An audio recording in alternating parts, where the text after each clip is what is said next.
não parar, não precipitar e não retroceder. Então dizer para esse cara, sabe quando nós vamos parar? Nunca. Nunca na sua porca vida. Né?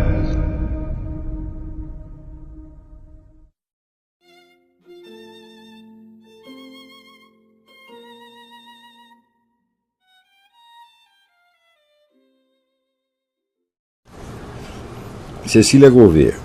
Como o senhor diz que os filósofos modernos desde o início tivessem usado o signo, então seria tudo diferente?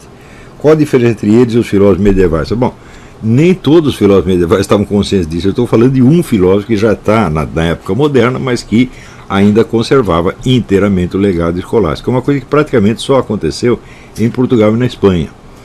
Então, a grande escolástica portuguesa e espanhola não é medieval, ela já é do período chamado renascentista, mas ainda conserva todo aquele legado que se perdeu de tal modo que você vê, por exemplo, que quando você Descartes ainda conhecia bem a filosofia escolástica, não sei por que ele entrou nessas confusões, mas se você vê Kant, por exemplo, Kant só conhecia escolástica pelos manuais de um sujeito chamado Christian Wolff, que era um escolástico menor, medíocre na verdade, tinha um conhecimento muito deficiente, e isso se tornou norma, né? Na filosofia moderna. Foi só no século XX que o pessoal voltou a se interessar pela escolástica, e as descobertas então vêm rolando umas atrás das outras, como essa do Jean Ponceau, por exemplo, né? Caio de Souza Casaroto, muito boa pergunta. O círculo de latência, tal como concebido no momento em que vejo o objeto, é ele mesmo um signo pensamento ou um signo parte? Bom, eu acho que ele é as duas coisas, porque ele é um signo pensamento na medida em que sou eu que o atualizo na minha consciência, mas eu não o atualizo como representação, e sim apenas como expectativa. Quer dizer, quando eu penso, por exemplo, que o cachorro pode me morder ou pode abanar o rabo, eu não estou imaginando nenhuma coisa nem outra, é apenas uma expectativa que eu tenho. Mas essa expectativa se refere a algo que evidentemente está nele, porque é ele quem pode abanar o rabo dele, ou ele que pode me morder com os seus dentes. Tá certo? Portanto, aí você tem, dizer, um signo pensamento que é referido imediatamente a um signo parte, sem se confundir com ele. Porém, eu digo que de você descrever esse processo da percepção do círculo de latência em termos psicológicos é muito difícil. O que você pode fazer é descrever o seu equivalente lógico, quer dizer, quais são as operações lógicas que correspondem a esta percepção, e aí nós teríamos mais ou menos de novo a teoria da abstração do Aristóteles, onde você, vamos dizer, por um signo você percebe uma forma inteligível, mas a forma inteligível, tal como a concebe Aristóteles, é somente o conceito da espécie. Então teremos que complementar isso com a ideia da esseidade do John Duns Scott, que é a forma daquela individualidade concreta. Nós precisaremos entrar em tudo isso para fazer a descrição da percepção do círculo de latência. Uma aventura em que eu não quis entrar ainda. Entrarei no futuro e contarei para vocês os resultados.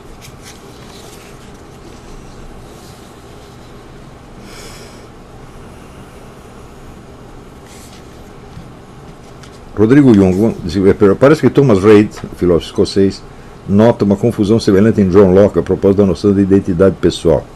A memória de estados passados é um signo de identidade pessoal, mas não a constitui. Sem sombra de dúvida, a memória que eu tenho dos meus estados passados são apenas signos. Tá certo? Só que no instante que eu estou pensando nesses signos, sou eu que estou fazendo isso. Portanto, o próprio signo que eu estou pensando é um signo parte da realidade do meu eu. Não é isso? Então, aqui isso quer dizer que a distinção de signo pensado e signo parte, essa terminologia está ruim, mas um dia eu vou inventar uma melhor. Essa distinção, ela tem que ser aplicada ao próprio signo pensado, porque na medida que ele é um signo pensado na hora que eu penso, mas o fato de eu poder pensá-lo mostra que ele é uma ação minha, portanto é um signo parte.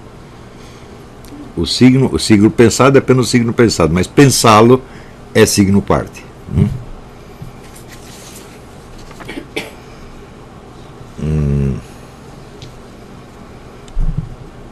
Seria o presente, aqui Felipe pergunta, seria o presente a soma de todas as existências vividas pelo indivíduo? Não, de maneira alguma, o presente é só o presente.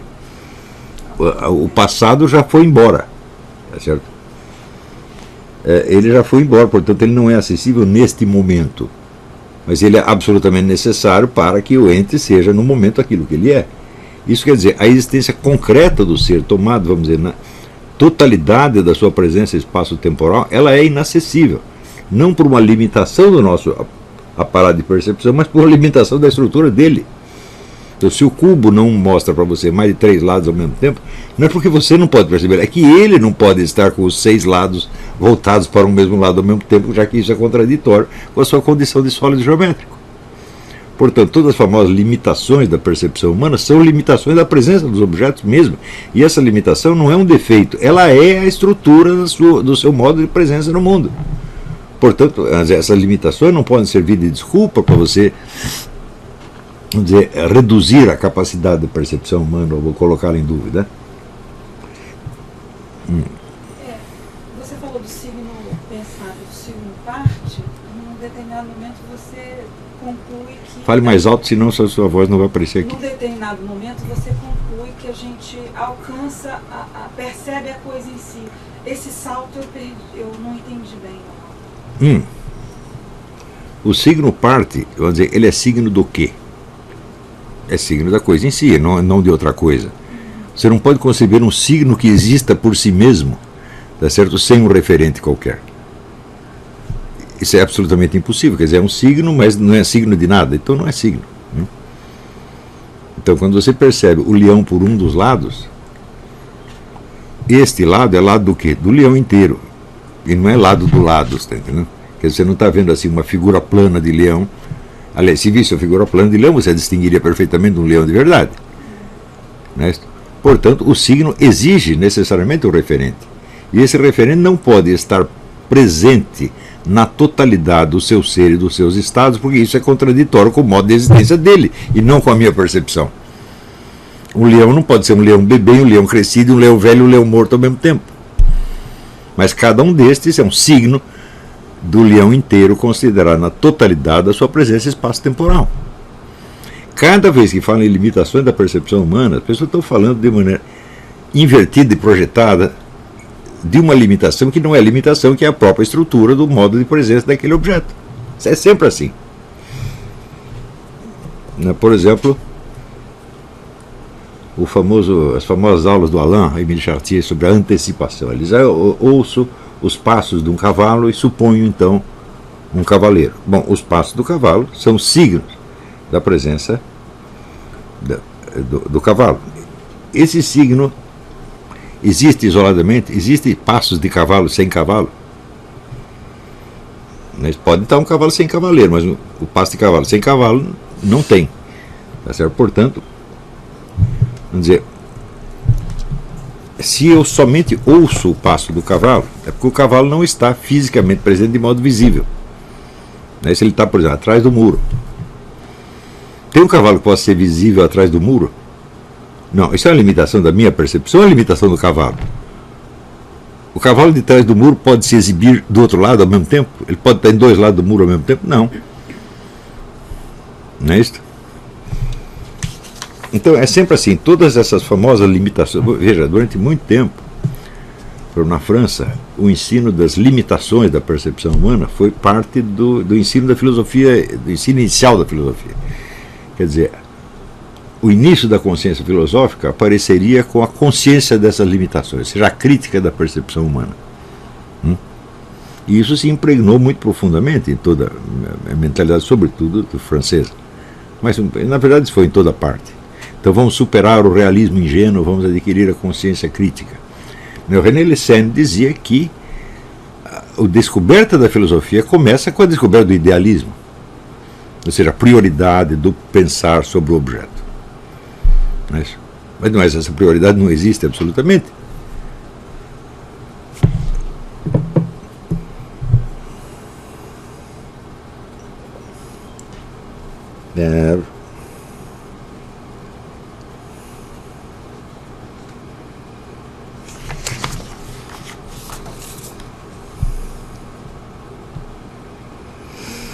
Aqui o Lars José faz uma pergunta que não tem nada a ver com essa aula, mas eu sei que o senhor fará um curso sobre o Mário e sei que para entendê-lo tem de entender o senhor. Eu acho que ninguém estudou o Mário Ferreira tanto tempo quanto eu, e eu, quanto mais estudo, eu mais vejo a dificuldade da coisa. As dificuldades de ter uma visão de conjunto do Mário são imensas, imensas. Mas quais livros na parte de filosofia o senhor indicaria dele para iniciantes? Não tem nenhum livro para iniciantes. Os livros do Mário são todos enormemente complicados, e aquele na qual ele procura ser didático, né, ele escreve um livro com propósito só didático, como Filosofia e Cosmovisão, aí o negócio complica mais ainda, né? Se você quer saber, o Mário é um tremendo filósofo, um imenso filósofo. A capacidade pedagógica ele não tem nenhuma, é zero, porque a gente vê pelos alunos. Eu não conheci um aluno do Mário que tivesse entendido A do que ele falou. Às vezes o entender de maneira inversa, tá certo? Então, tinha um aluno dele que eu conheci em São Paulo, que assim achava que o Mário Ferreira era uma espécie de parceiro do Wilhelm Reich, né? Outro só entendia o Mário como um comentarista de Nietzsche. Outro achava que não, esse é um autor esotérico, nós não podemos inserir no mundo acadêmico. Mas só besteira que eu ouvi dos alunos do Mário. Se eu fizer a lista dos caras que foram alunos do Mário, assim, só a lista já é uma decepção. Eu acho um horror o que os alunos dele fizeram com ele. Horror, horror. Dá vontade de bater em cada um. Tem um cara que eu fui procurar uma vez para ver se ele me ajudava a publicar o livro do Mário, e ele falou: ah, mas o Mário tinha esse negócio esotérico. Eu digo: mas escuta, você que eu saiba, você é maçom, você não é esotérico, rapaz? O que você tem contra esoterismo? O que está fazendo na maçonaria? O Mário também foi maçom um tempo. Então, isso aí é assim, é uma incompreensão, uma burrice. Eu acho que o público não estava realmente maduro para isso. Eu acho que o primeiro negro que leu o Mário com compreensão fui eu mesmo. Os outros não entenderam nada. Não quiseram entender. Olha, perdão, o padre Carlo Beraldo, que não é brasileiro, é italiano, que fez o verbete dele na Enciclopédia Filosófica de Galarata, entendeu muito bem, mas foi escrever isso lá na Itália. E no Brasil isso não foi traduzido até hoje, né? Essa Enciclopédia de Galarata é uma das grandes enciclopédias filosóficas do mundo. Ela dedicou uma página inteira para o Mário. Filósofos que tem muito mais fama por aí receberam 10 linhas, 15 linhas. Vai procurar Richard Roth, lá não tem que 10 linhas do Richard Roth. Mas o Mário tem uma página inteira. Então o padre percebeu o tamanho da coisa. Se eu não tivesse começado a falar do Mário, ninguém teria ouvido falar dele jamais. Isso aí fui eu que comecei a botar a boca no trombone e falar: mas isso é um escândalo, como é que tem um filósofo desse tamanho e ninguém fala, e pessoas microcéfalas ainda empinam o narizinho para falar dele. Que é? Quer dizer, é uma inversão. O Brasil, a chamada cultura brasileira é uma inversão. E os medíocres, e às vezes abaixo, submedíocres, incapazes mesmo, é juiz de gênios como o Mário. É uma coisa absurda, né? Agora, o Mário, eu acho que capacidade pedagógica ele não tem nenhuma. Ele se iludiu com isso aí, que ele ia ensinar filosofia para um monte de gente. O que ele fez foi deixar documentado a criação de uma imensa filosofia. Isso está documentado. Muito mal documentado, porque tudo foi coisa gravada e depois transcrita por uma pessoa que não entendia o que ele estava dizendo, que era a própria mulher dele, tá certo? Que tinha uma compreensão muito deficiente. Os filhos também tinham uma compreensão muito deficiente. O dia que eu falei para uma delas: olha, o Mário foi um dos grandes filósofos da humanidade, ela quase caiu de costas. Ela achou que ele era uma figura local, assim, interessante, mas eu não percebi, realmente, o Mário é grande demais para poder ser percebido. Isso aí é que nem você explicar o elefante para a formiguinha, tá entendendo? Não vai dar. Então o Mário precisa de um ambiente intelectual muito maior, muito mais vigoroso para poder ser absorvido. Isso não vai acontecer nesta geração, ainda vai demorar um tempo, né? E como os livros estão muito mal feitos, muito mal escritos, eu digo sinceramente, o Mário não tinha o dom de se explicar com clareza, não tinha mesmo. Tudo que ele escreve, assim, você precisa ler um outro pedaço, num outro livro, para entender o que ele está dizendo ali. Quanto mais você lê, você vai relacionando uma coisa com outra, você vê como o registro do pensamento dele foi deficiente. Não o pensamento é maravilhoso e maravilhosamente articulado, organizado, é um todo, é como se fosse uma catedral. Mas é como uma catedral demolida, tá entendendo? Tem um pedaço aqui, outro pedaço ali, você tem que recompor aquilo mentalmente. Então você pergunta: qual livro? Eu digo: não sei, ou você lê tudo ou não lê nada, meu filho. Eu estou lendo tudo, quanto mais eu leio, mais eu vejo a integridade deste edifício que você não vê em parte alguma dos textos. Sem contar os livros inéditos. Alguns dos livros dele mais importantes estão inéditos até hoje, como a Teoria Geral das Tensões, sem a qual você não entende o resto. Isso só existe como manuscrito ainda. E os livros que ele publicou em vida, eles têm que ser reescritos. Não é você fazer uma revisão. É a realização quando soltou Filosofia Concreta, se gabou. Não, nós conferimos todas as edições. Falei, mas todas as edições estão erradas. Não adianta você conferir as várias edições. Você vai ter que fazer um esforço e completar as frases truncadas, tá certo?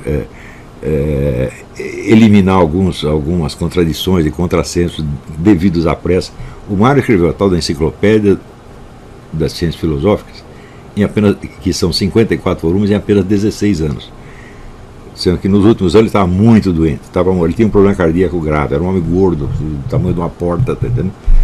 E já estava passando muito mal. Ele deu algumas aulas, ele só deu algumas poucas aulas na Faculdade Nossa Senhora Medianeira, por iniciativa do padre lá dos Anjos. E ele teve que dar as aulas grudado num balão de oxigênio, ele não respirava mais.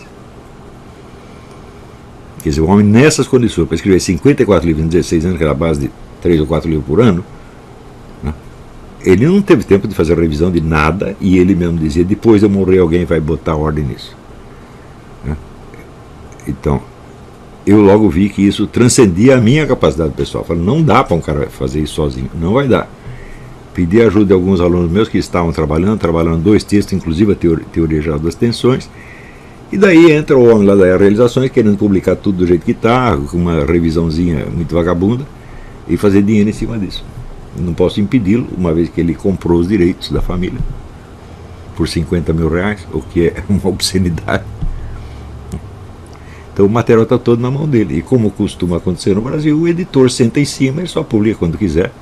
Isso é mesmo que aconteceu com as obras do Gustavo Corsão, que essa aí não é culpa dos editores, é culpa da família que está sentada em cima até hoje. Porque parece que a família tem objeções ao que ele escreveu. Mas não interessa ter objeções. Vamos supor que, sei lá, caísse as obras de Louis Ferdinand Céline, né, que era um tremendo antissemita, na mão de um editor judeu. O que o editor judeu? Publicaria tudo. Fazia um prefácio descendo o cacete, mas publicava tudo. Né? Então, porque isso são documentos históricos. Você não pode esconder. Se você é contra, você fala contra. Deixa o cara falar o que ele quer e você responde do jeito que você quiser. Então aqui, Felipe pergunta uma outra coisa que não tem nada a ver com a aula, mas como superar a 4ª camada da personalidade? É a coisa mais simples, você não supera, você sai dela. Quer dizer, você sai e você abrange, quer dizer, ela ainda está dentro de você. A 5ª camada é quando você começa a gostar de desafios. Só para provar que você é o gostosão. Todo esportista faz isso. Por que você pratica um esporte? O que resulta quando o sujeito ganha uma luta de boxe? Qual é o resultado objetivo? Nada, ele sai mais rico e mais gostoso. É só isso. Então, isso é um negócio de camada 5. Não tem resultado objetivo, mas tem um resultado para você. Tá certo? Então, quando você começa a gostar disso, né, você arruma briga na rua só para provar que você é gostosão. Tá certo? Você arruma encrenca, entra em aventuras, etc. Eu na adolescência adorava esse negócio de encrenca, era uma delícia. Não tinha resultado nenhum, mas eu saía satisfeito. Daí você já está na camada 5ª. Depois na camada 6 você diz, bom, agora chega de mostrar que eu sou gostosão, agora eu quero produzir algum resultado efetivo. Tá certo?